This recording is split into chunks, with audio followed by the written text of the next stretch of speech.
Herkese merhaba arkadaşlar. Emanet dizisi yeni bölüm analiz videoma hepiniz hoş geldiniz. Dizimizi daha rahat izleyebilmeniz için birçok altyazı ile eklemiş bulunmaktayım. İstediğiniz altyazıyı videonun sağ alt altyazılar kısmından seçebilirsiniz.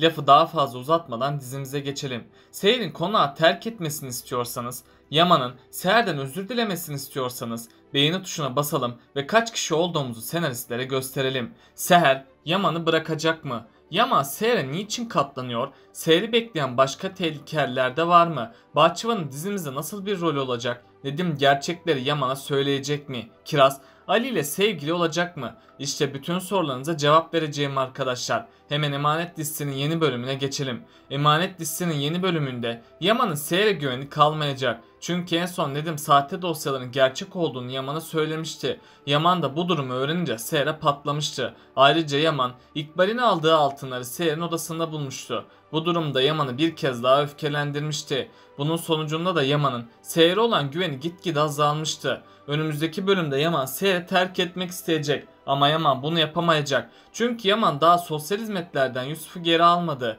Bu yüzden de Yaman Seher'le evli kalmaya devam edecek. Yaman bu süre içerisinde Seher'e türlü eziyetler edecek. Seher ise Yaman'ın bu eziyetlerine sabredecek. Ama Yaman Seher'e o kadar çok kötü davranacak ki Seher'in sınırlarını zorlayacak. Bunun üzerine Seher neden Yaman'ın kendisine kötü davrandığını bulmak isteyecek. Ama Seher bu olanları bir süreliğine daha anlayamayacak. Çünkü hatırlarsanız önceki bölümde Yaman yine ok atıyordu. Tam o sırada İkbal onun yanına gitmişti. Yaman ise İkbal ile bir konuşma yapmıştı. Yaman o konuşmasında gerçekleri kimsenin öğrenmesini istemiyorum demişti. İkbal de Yaman'a bu olanları kimseyle paylaşmayacağını belirtmişti. Bu nedenle Seher Yaman'ın bu öfkesini anlayamayacak. Ardından Seher Cenger ve İkbal'den yardım isteyecek. Tabi onlar da Seher'e olanları söyleyemeyecek. İkbal ve Zuhal ise amaçlarına ulaştıkları için çok mutlu olacaklar. İlk başlarda Zuhal Seher'in konaktan kovulacağını düşünecek. Bu yüzden Zuhal Seher'e şimdilik karışmayacak. Ama sonradan Zuhal ve İkbal Seher'e daha fazla dayanamaz hale gelecek. Çünkü önceki bölümde Zuhal ve İkbal Yaman'ın yanına gitmişti.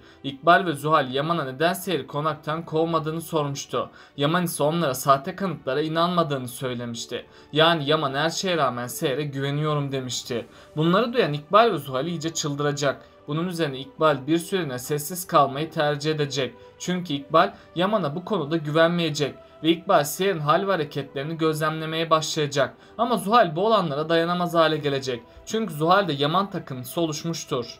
Onun için Zuhal yeniden Seher'in yanına gidip ona zarar vermeye çalışacak. Seher ise Zuhal'in sözlerinden ne ima ettiğini anlamaya çalışacak. Zuhal de sonunda dayanamayıp Yaman'ın ona neden kızdığını söyleyecek. Seher gerçekleri duyunca kulaklarına inanamayacak. Çünkü Seher Yaman'ın kendisine böyle bir şey yapabileceğine inanamayacak. Ardından Seher bir de Yaman'ın ağzından gerçekleri duymak isteyecek. Bunun sonucunda da Seher her defasında Yaman'a ne olduğunu soracak. Yaman ise sonunda dayanamayıp ona olan öfkesini kusacak. Seher de Yaman'ın bu hakaretleri karşısında ne yapacağını bilemeyecek. Seher ardından Yaman'a kendisinin suçsuz olduğunu söyleyecek. Ama Seher ne yaparsa yapsın kendisini Yaman'a inandıramayacak. Yaman'ın çocukluktan kalan geçmişi bunun olmasına izin vermeyecek. Çünkü Yaman çocuk yaşta çok büyük acılar yaşadı. Yaman'ın annesi onu küçük yaşta yalnız başına bırakıp kaçtı.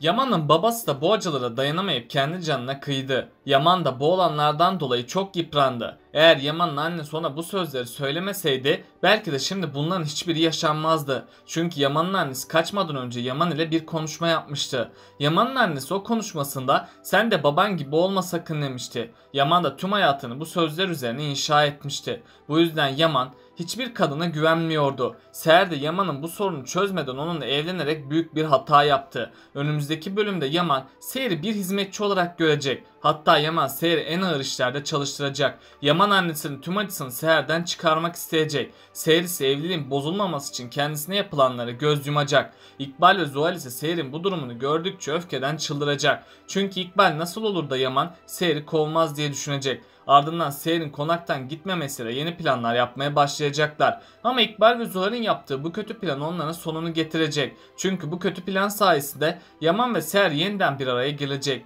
Seher ise kendisini Yaman'a inandırmak için elinden geleni yapacak. Seher banka hesabındaki paraları kontrol edecek. Ardından Seher Selim'in kendisine 70 bin lira yolladığını görecek. Bunun sonucunda da Seher yeniden Selim'in yanına gidecek. Selim ise Seher'e neden onu kandırdığını şimdilik anlatmayacak.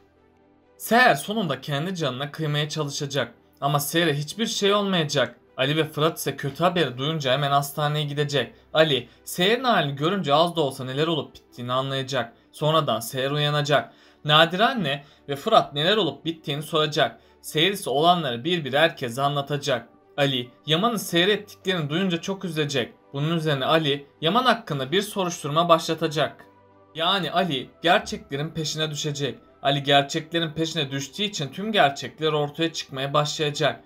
Büyük ihtimalle Ali gerçeklerin ortaya çıkması için İbrahim'e bu görev verecek. İbrahim ise Seher için elinden geleni yapacak. İbrahim, karaya kavuşamadığı için Seher ve Yaman'ın kavuşmasını isteyecek. İbrahim banka kartlarının nerede kullanıldığını öğrenmeye çalışacak. İbrahim gerçeklere ulaştıkça Zuhal'in gerçek yüzü ortaya çıkacak. İbrahim sonunda kamera kayıtlarına ulaşacak. Zuhal'in gerçek yüzü sonunda ortaya çıkacak. Ayrıca Seher ve Selim'in ses kayıtlarını tekrardan kontrol edecek. Bunun sonucunda da ses kaydının sahte olduğu anlaşılacak ve ses kaydının sahte olduğuna dair polisiye bir belge oluşturulacak. Ali ise gerçekleri öğrendiği gibi Zuhal'i tutuklamaya gidecek. Yaman da Ali'yi karşısında gördüğünde ne olduğunu anlayamayacak. Ali de bulduğu tüm kanıtları Yaman'a gösterecek. Yaman ise sonunda gerçekleri öğrenecek. Yani Seher'in suçsuzluğu ortaya çıkacak. Ali ardından Zuhal'i sahtecilik ve iftira atmak suçundan tutuklayacak. Zuhal de sonunda tutuklanıp hapse girecek. Yaman ardından Seher'i arayıp ondan özür dilemeye çalışacak. Ama Seher Yaman'ı şimdilik affetmeyecek. Seher'in Yaman'a olan güveni sonsuza kadar yok olacak. Çünkü Yaman Seher'e güvenmeyerek son umut ışığında kaybetti. Bu ışığın yeniden canlanması belki günler, belki de aylar alacak. Seher bu süre içinde Yaman'ın kendisine yaptığı kötülükleri hatırlayacak. Seher Yaman'ı affetme konusunda bir ikileme girecek. Tabi sonradan Seher Yaman'a duyduğu özleme dayanamayacak. Onlar arasındaki umut ışığı yeniden canlanacak. Arif Baba ve Nadire annesi Seher için çok üzülecek. Seher'in Yaman'ı hala sevdiğini bildikleri için onları bir araya getirecek. Seher de sonunda dayanamayıp Yaman'ı affedecek. Çünkü Seher Yusuf'un psikolojisinin daha fazla bozulmasını istemeyecek. Yusuf, Yaman ve Seher'in yeniden bir araya geldiğini görünce çok mutlu olacak. Böylece sonunda Seher ve Yaman yeniden kavuşacak. İkbal'in gerçek yüzü şimdilik ortaya çıkmayacak. Bu yüzden İkbal tüm kötülüklerine konaktan devam edecek. Yani İkbal tüm kötülüklerini daha da arttıracak. Çünkü İkbal Kırımlı mirasını tamamen kaybettiğini düşünmektedir.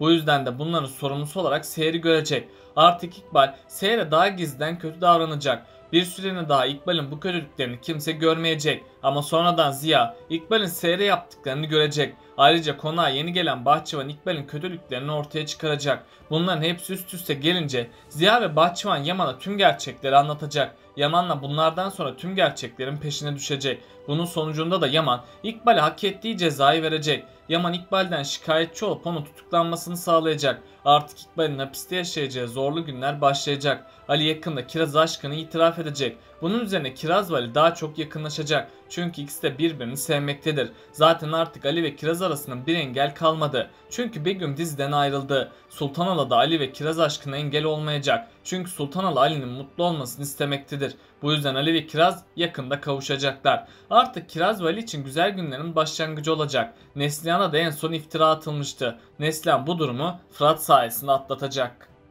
Peki siz Seher'in yerinde olsaydınız nasıl karar alırdınız? Aşağıda düşüncelerinizi bekliyorum. Bakalım siz bu konuda ne düşünüyorsunuz?